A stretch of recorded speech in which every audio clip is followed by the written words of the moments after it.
This is an extraordinary story.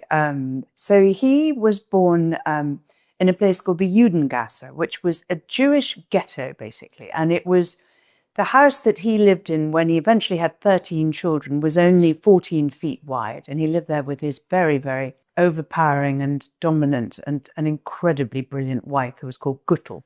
He was determined to get out of this ghetto. At nighttime, the ghetto was closed. You weren't allowed to leave.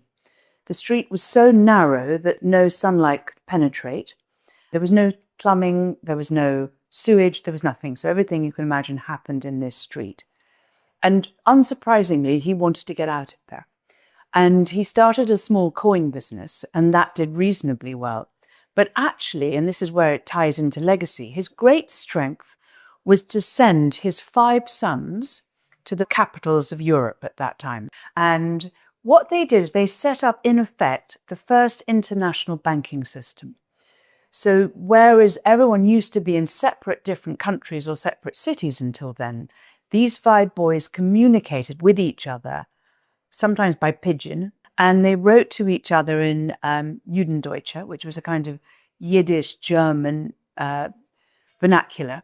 And that is why they were so successful. And this absolute belief in togetherness, you've got to stand together, you've got to work together, you've got to work across borders, you've got to work with rules.